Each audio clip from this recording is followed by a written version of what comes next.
I'm going to show you how to thread a double needle on a Pfaff 362 sewing machine. This is an older sewing machine and I had a lot of trouble finding instructions on how to use a double needle on it, so it took a lot of troubleshooting for me to figure it out, so I'm going to show everyone else now. So the first things first, you're going to need your bobbin thread, of course, and then you're going to need 2 spools of thread. You can also do one as a bobbin and one as a spool of thread, or 2 bobbins. However, the important thing is these need to unwind in opposite directions. One needs to unwind clockwise and the other needs to unwind counterclockwise. What I did is I used a hair dryer on the top sticker of this spool so that the sticker came off without any residue that will get gunked up here on the bottom of the machine. So now this one goes on upside down and unwinds clockwise, and this one goes on just plain and normal, going counterclockwise. So I always take my thread from my left needle. It doesn't matter which one's clockwise or which one's counterclockwise. And then you're going to catch this right in here at this top spot, right there. And then you're going to bring it over here and you're going to stick it in the bottom. Then if you look in here, I will not be able to catch this on camera, but there are 2 tension discs right here behind where you set your tension. So you're going to very carefully set your thread in the tension disc that is closest to the machine. And then you're going to want to come up here and continue threading. And then thread on down here through the rest of the holes. So this hole just to the left of the tension disc, and then this guide right here, and then finally you'll see there's a tiny little guide right at the top of the needle. I need to get my needle. You need to make sure your presser foot is up when you're doing this.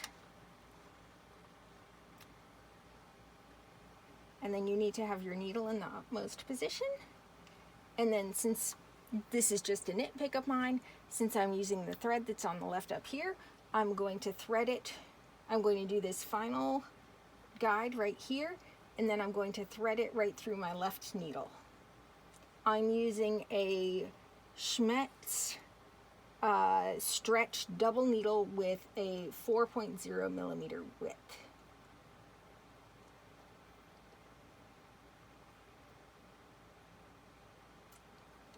And then you're just going to thread front to back as normal. Now you're going to take your second thread from the right and do pretty much the same thing. You're going to want to come through here, go right there. Now see how we use this bottom one? Now we're going to use this top pole. So we thread it up here through the top pole. And then again, here's the tension discs. There are 2 sets of tension discs. I believe there might only even be 3, but I can really only see 2. I'm not the most experienced with this machine, but this is one thing I figured out. So now you're going to make sure you thread it through the second tension disc.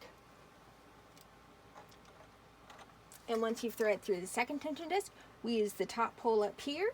So we're going to use the top pole up here, keep things nice and neat.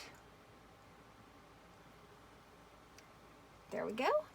And then once again, down through these 2 guides.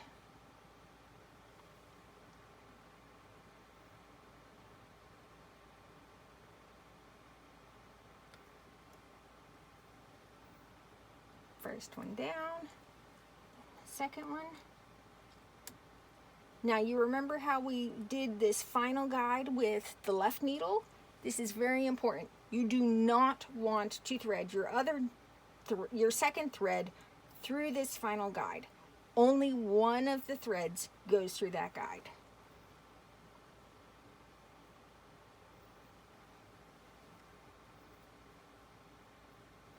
and then you just thread front to back as usual through here.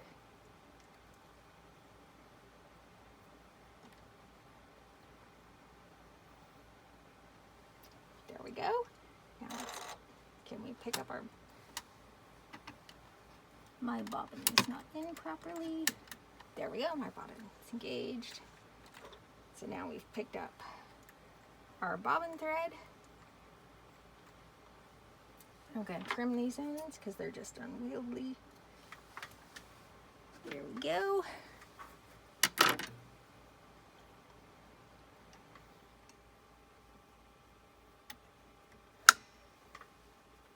And then finally, I've got a scrap piece of fabric here.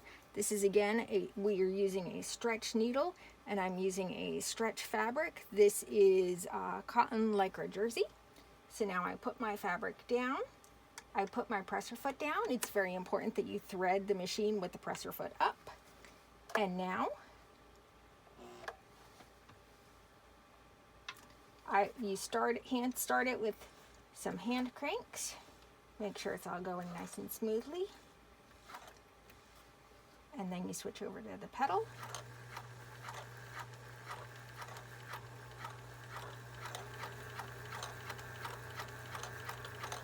When you're using a double needle, you want to stitch slowly.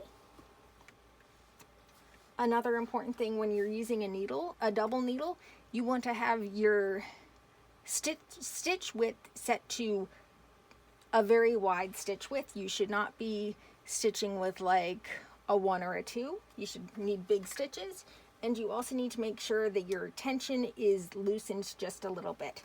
You do not need to change your bobbin tension, but your tension up here needs to be just a little bit looser than what you're used to sewing with.